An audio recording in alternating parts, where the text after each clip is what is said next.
Bismillahirrahmanirrahim. Assalamualaikum warahmatullahi wabarakatuh. A'udzubillahi minasyaitonirrajim. Bismillahirrahmanirrahim. Alhamdulillahirabbil alamin wassalatu wassalamu ala asrofil anbiya'i wal mursalin wa ala alihi washabihi barik wasallam. Amma ba'du.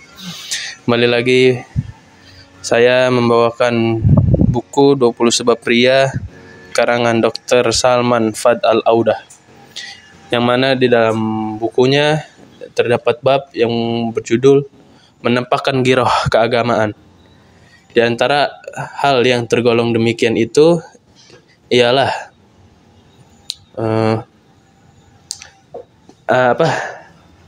Di antara hal yang tergolong demikian itu perilaku sebagian orang soleh. Perilaku sebagian orang soleh yang membicarakan tentang kemungkaran dan kemunafikan. Ia membicarakannya secara panjang lebar.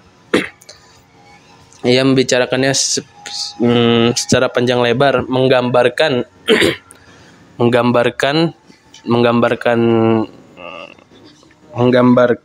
dan menceritakannya secara detail, serta menambahi bumbu-bumbunya dengan nangis gitu. Ada pula orang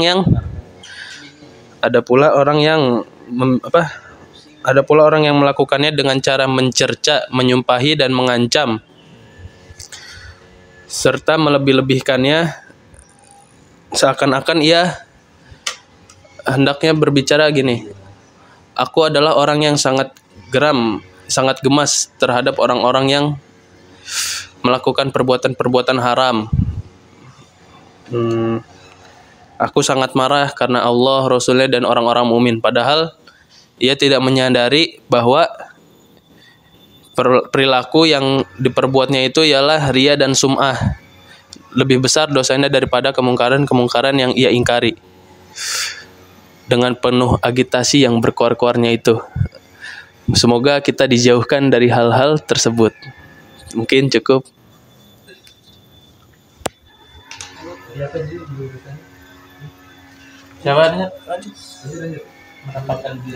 Bismillahirrahmanirrahim. Alhamdulillahirabbil alamin. Allahumma shalli wa sallim wa barik ala sayyidina Muhammadin wa ala alihi wa sahbihi ajmain.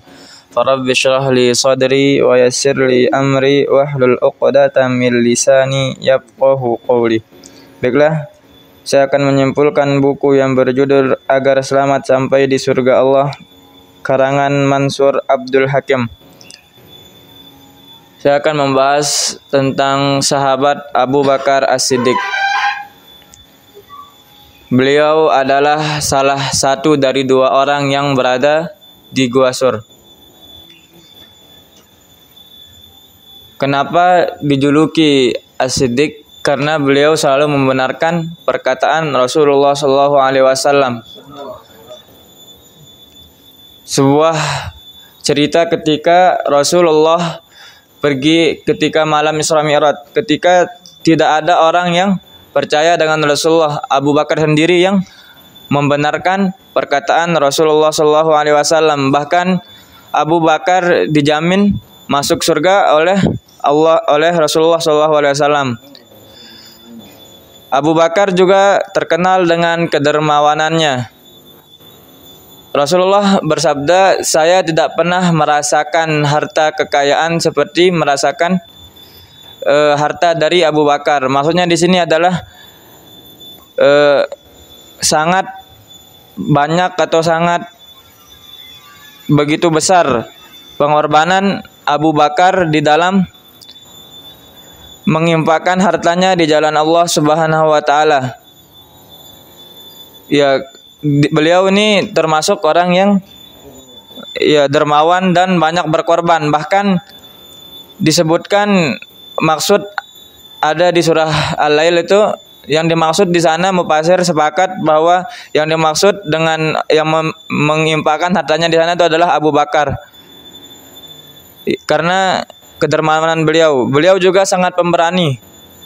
Beliau juga mengharamkan dirinya minum khamar, bahkan dari sebelum datangnya ajaran Islam. Sebelum Rasulullah membawa ajaran beliau telah mengharamkan dirinya untuk meminum khamar. Mungkin cukup sekian.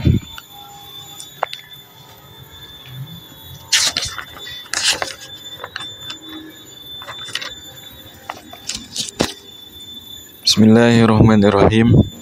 Saya akan menyimpulkan salah satu paragraf yang ada dalam buku Fadilah Sedekah karangan Ustadz Ali Mahfuzi.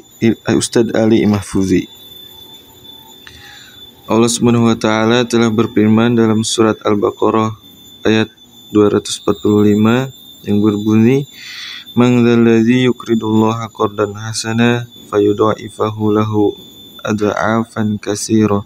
Wallahu yaqbidu wa yabsutu wa ilaihi turja'un." Yang artinya, siapakah yang mau memberikan pinjaman kepada Allah, pinjaman yang baik, yaitu menafkahkan hartanya di jalan Allah, maka Allah akan melipat gandakan pembayaran kepadanya dengan berlipat ganda, dan Allah SWT yang menyempitkan dan melapangkan rezeki, dan kepadanya lah kamu dikembalikan. Dalam surat ini Allah SWT telah memberitahu kepada kita semua bahwasanya ketika kita mau membelanjakan harta kita di jalan Allah, maka Allah akan menggantikannya dengan pahala yang berlipat-lipat ganda. Tentunya harus didasari dengan hati yang tulus, karena Rasulullah SAW pernah bersabda bahwasanya orang yang akan tidak masuk surga di antaranya yaitu yang pertama, orang yang menyebutkan pemberiannya, yang kedua yaitu orang yang tidak patuh kepada orang tuanya, dan yang ketiga adalah orang yang terbiasa minum khamr. Dan Imam Al-Ghazali juga berkata bahwa janganlah kalian merusak sedekah kalian atau amal kalian atas dua hal, yaitu yang pertama kalian menyebut-nyebutnya, dan yang kedua kalian memberitahukannya kepada orang lain. Mungkin itu saja yang dapat saya simpulkan dari buku Fadilah Sedekah ini. Kurang dan lebihnya mohon maaf. Sekian. Baik, bismillah. Saya akan menyimpulkan buku yang berjudul Misteri Akhir Dunia dari Dr. Muhammad bin Abdurrahman Al-Arifi, yaitu tanda-tanda hari kiamat. Dan itu apa faedahnya? Allah berfirman dalam surat Al-An'am ayat 41, dan tapi janganlah kalian berlebih-lebihan. Sesungguhnya Allah tidak menyukai orang-orang yang berlebih-lebihan. Yang dimaksud adalah bermegah-megah dalam membangun atau menghiasi masjid, seperti halnya masjid. Dari Abu Darda radhiyallahu anhu berkata, jika kalian telah bermegah-megahan dan menghiasi masjid kalian serta menghiasi mushaf kalian, maka kehancuran akan menimpa kalian. Itu termasuk tanda-tanda hari kiamat. Gimana lagi tadi? Ada juga dari Ibnu Abbas radhiyallahu anhu berkata, kalian akan bermegah-megahan dalam membangun masjid sebagaimana kaum Yahudi dan Nasrani yang bermegah-megahan dalam membangun tempat ibadah mereka. Dan masjid sekarang banyak yang megah dan begitu luas, hingga ketika waktu sholat mereka di zaman sekarang yang zaman yang teknologi yang canggih, semakin hari dan teknologi mulai merajalela di mana-mana, hingga alat musik itu kan kaum Yahudi dan Nasrani, tetapi di masjid sekarang tuh banyak gitu menggunakan alat pengeras suara gitu. Emang niatnya iya. Alangkah ada baiknya dan juga ada jeleknya menggunakan alat tersebut. Kenapa orang bisa menjadi lalai untuk melaksanakan sholat hingga ketika waktu sudah mulai sholat terus mereka bergesa-gesa untuk mengerjakan sholat berjamaah, karena tadi lupa deh.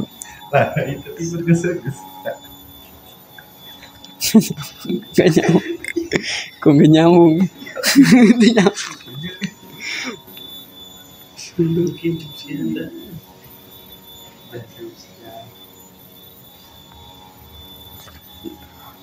Nah, mungkin cukup sekian. Bismillahirrahmanirrahim. Assalamualaikum warahmatullahi wabarakatuh. Alhamdulillahirabbil alamin, wassalatu wassalamu ala asrafil anbiya'i wal mursalin wa ala alihim wa sahbihi ajma'in, amma ba'd. Lalu saja saya akan menyimpulkan sebuah buku yang saya sudah baca, yang dimana yang ditulis oleh Syekh Abdurrahman bin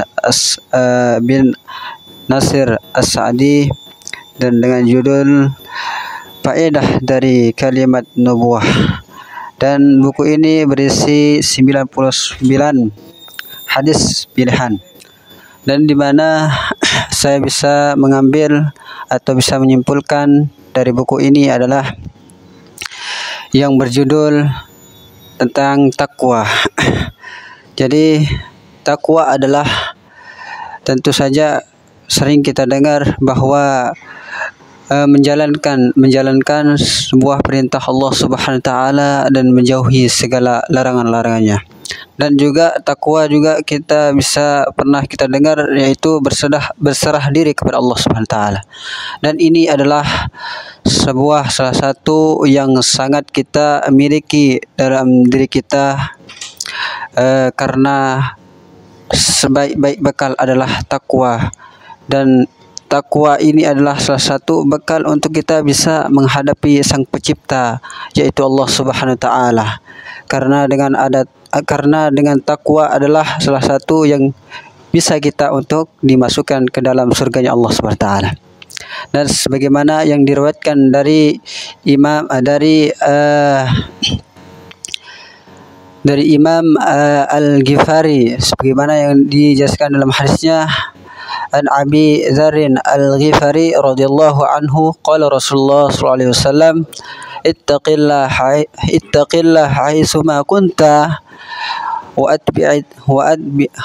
atbi'is sayyi'atal hasanatal